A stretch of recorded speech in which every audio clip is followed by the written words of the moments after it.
Public ಟೈಮ್ಸ್ಗೆ ಸ್ವಾಗತ. ನೀವು ಅವ್ರು ಬಿಟ್ಟು ಪ್ರಥಮ್ ಚಿಕ್ಕ ಪುಟ್ಟ ಹುಡುಗ ನಂಗೇನು ಗೊತ್ತಾಯ್ತಪ್ಪ, ನನ್ನ ಕೇಳ್ತಾ ಇದ್ದೀರಾ. ಆದರೆ ನಾನು ಶಕ್ತಿ ಮೀರಿ ಪ್ರಯತ್ನ ಮಾಡ್ತೀನಿ, ಸಿಕ್ಕಿದ್ರೆ ಕೇಳೋವಂಥ ಪ್ರಯತ್ನ ಮಾಡ್ತೀನಿ. ಯಾಕೆಂದರೆ ನನ್ನ ಮನೆಯಿಂದ 100 ಹೆಜ್ಜೆ. ನೋಡಿ, ನಾನೊಂದು ಸೀರಿಯಸ್ಲಿ ಒಂದು ಘಟನೆ ನಡೀತು. ಮದುವೆಗೆ 3 ಡೇಸ್ ಬಿಫೋರ್ ಚಂದನ್ ಫೋನ್ ಮಾಡಿದಾಗ ಹಿಂಗಾಯ್ತು ಅಂತ. ಎಷ್ಟೋ ಜನಕ್ಕೆ ಗೊತ್ತಿಲ್ಲ. ಆ್ಯಕ್ಚುಲಿ ನಾನು ಚಂದನ್ ಕಡಿಮೆ ಮಾತಾಡ್ತಾ ಇದ್ವಿ. ಅದು ಯಾಕೆ ಅಂತ ಒಂದು ಘಟನೆ ಹೇಳ್ತೀನಿ.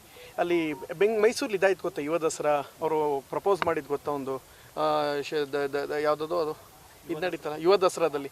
ಅದು ಏನಾಗೋಯ್ತು ಅಂದರೆ ಆ್ಯಕ್ಚುಲಿ ನನಗೆ ಎಫೆಕ್ಟ್ ಆಯ್ತದು. ಅವತ್ತಿಂದ ನಾನು ಚಂದನ್ ಮೇಲೆ ಸ್ವಲ್ಪ ಮುನ್ಸ್ಕೊಂಡಿದ್ದೆ. ಏನಕ್ಕೆ ಅಂದರೆ ಅದು ಯುವ ದಸರಾ ಪ್ರೋಗ್ರಾಮ್ ಅಂತ ನಡೆಯೋಂಥ ದಿನ ಅಲ್ಲಿ ಪ್ರೋಗ್ರಾಮ್ ನಡೀತು. ನೆಕ್ಸ್ಟ್ ನಾನು ನಮ್ಮ ಯುವ ದಸರಾ ಟೀಮವ್ರನ್ನ ಕೇಳಿದ್ದೆ, ಸರ್ ನಮ್ಮ ಟೀಮು ಬರ್ತೀವಿ ನೆಕ್ಸ್ಟ್ ನಮ್ಮ ಸಿನಿಮಾ ಪ್ರಮೋಷನ್ಗೆ ಅಂತ. ಓಕೆ ಬ್ರೋ, ಇವತ್ತು ಇದು ನೆಕ್ಸ್ಟು ಬಾಲಿವುಡ್ ನೈಟ್ ಐತೆ, ಅದ್ರ ನೆಕ್ಸ್ಟ್ ಡೇ ನಿಮ್ಮದು ಪ್ರಥಮ್ ಎಲ್ಲ ರೆಡಿ ಇರಿ ಅಂತ ಹೇಳಿದರು.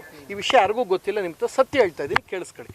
ಸೊ ಅದಾಯಿತು. ಆ ದಿನ ಯುವ ದಸರಾ ಪ್ರೋಗ್ರಾಮ್ ನಡಿಬೇಕು ಅಂತ ಎಲ್ಲ ರೆಡಿ ಇತ್ತು. ನಾನು ಆ ದಿನ ಶೋಭರಾಜ್ ಸರ್ದು ನೈಟ್ ಶೂಟ್ ಇತ್ತು. ಸಾಯಿ ಕುಮಾರ್ ಸರ್ ಬರ್ತಾರೆ ಅನ್ನೋ ಕಾರಣಕ್ಕೆ ನೈಟ್ ಶೂಟ್ ಮುಗಿಸ್ಕೊತಾ ಇದ್ದೆ.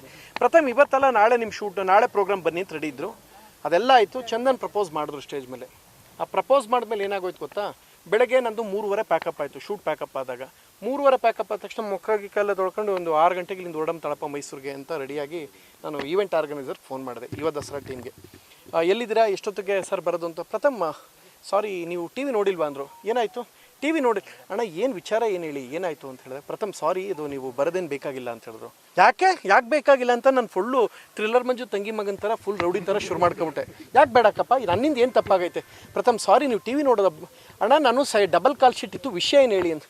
ಚಂದನದು ನಿವೇದಿತ ಪ್ರಪೋಸ್ ಮಾಡಲ್ಲ, ಅದರಿಂದ DC ಮತ್ತು ಮೈಸೂರಿನ SP ಮತ್ತು ಮಿನಿಸ್ಟ್ರು ತುಂಬ ಕೋಪ ಮಾಡ್ಕೊಂಡಿದ್ದಾರೆ. ಬಿಗ್ ಬಾಸ್ ಟೀಮ್ನ ಯಾರನ್ನೂ ಕರಿಬೇಡಿ, ಇದೊಂಥರ ಸ್ಟೇಜು ಬೇರೆ ಥರ ಇಶ್ಯೂ ಆಗುತ್ತೆ, ಸರ್ಕಾರಿ ಕಾರ್ಯಕ್ರಮದಲ್ಲಿ ಈ ಥರ ಇದಾಗೈತೆ, ಯಾವುದೇ ಕಾರಣಕ್ಕೂ ಬಿಗ್ ಬಾಸ್ ಅವ್ರು ಬೇಡ ಅಂತ ಹೇಳಿದ್ರು.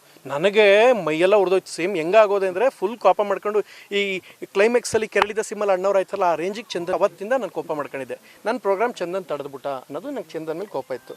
ಇದಾದಮೇಲೆ ನಾನು ಚಂದನ್ ಸ್ವಲ್ಪ ಕೂತ್ಕೊಂಡು ಮಾತಾಡಿ, ವಾಟ್ ಇಸ್ ದಿಸ್ ಚಂದನ್, ಏನಕ್ಕೆ ಹಂಗಾಯ್ತಪ್ಪ ಅಂತ. ಫ್ರಮ್ ದಟ್ ಡೇ ಆತ ಬಿಡ್ಸ್ ಹೇಳಿದಾಗ ಏನೇನಾಯಿತು, ಅವತ್ತಿಂದ ನಾವಿಬ್ಬರು ಫ್ರೆಂಡ್ಸ್ ಆದ್ವಿ. ನಾನು ಯಾಕೆ ಈ ಮಾತು ಉದಾಹರಣೆ ಕೊಟ್ಟೆ ಅಂತ ಕರೆಕ್ಟಾಗಿ ಅರ್ಥ ಮಾಡಿ. ಚಂದನ್ಗೆ ಕೇಳುವ ವಿವೇಚನೆ ಇದೆ, ವ್ಯವಧಾನ ಇದೆ. ಆತ ನನ್ನ ಸ್ನೇಹಿತ ಆದ್ದರಿಂದ, ನೋಡಪ್ಪ ಅವತ್ತು ನಾನೇ ಬೇಜಾರು ಮಾಡ್ಕೊಂಡಿದ್ದೆ, ಸಮಾಧಾನ ಆಗಿದ್ದೀವಿ ಅಂದರೆ ಈಗಂದು ಸಮಾಧಾನ ಮಾಡಿದ್ರೆ ಮಾಡ್ತೀವಿ, ಇಲ್ಲಾಂದರೆ ಧ್ರುವ ಸರ್ಜನ್ನು ಕೇಳ್ತೀವಿ. ಅಣ್ಣ, ನಿನ್ನೆ ಚಿರು ಅವ್ರದ್ದು 4ನೇ ವರ್ಷದ ಪುಣ್ಯ ಸ್ಮರಣೆ ಇತ್ತು, ಮುಗಿಸ್ಕೊಂಡು ಆಗಿರಲ್ಲ, ಇವತ್ತಾದರೂ ಒಂಚೂರು ನೀವು ಧ್ವನಿ ಎತ್ತಿದ್ರೆ ಒಳ್ಳೇದು ಮಾಡೋಕ್ಕಾದ್ರೆ ಯಾರಾದ್ರೇನು ಸರ್, ನನಗೆ ಒಳ್ಳೇದಾಗಬೇಕು ಅಷ್ಟೇ ಇಂಟೆನ್ಷನ್.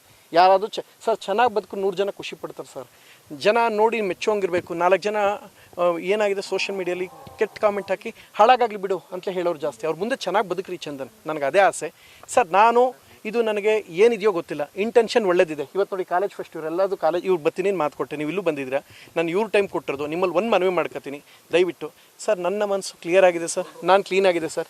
ನನ್ನ ಮದುವೆಗೆ ಚಂದನ್ ಬಂದ ದಿನ ಪ್ರಿನ್ಸಿಪಲ್ ಹೊಡೆದೇ ಹೊಡಿತಾರೆ, ಕೈ ಎತ್ಕೊಂಡು ಅವ್ರಿಗೆ ಕೈ ಎತ್ತುತ್ತವ್ರು ಅವ್ರು, ಗೊತ್ತಾಯ್ತು. ಬರ್ತೀನಿ ಸರ್, ಆಯಿತು ಒಂದು ನಿಮಿಷ. ಏನು ಸರ್, ನಿಮ್ಮ ಸ್ಟೂಡೆಂಟ ನಾನು ದೌರ್ಜನ್ಯ ಮಾಡ್ತಾರಲ್ಲ, ಹೊಡೆದಿ ಬನ್ನಿ ಹೊಡೆದಿ.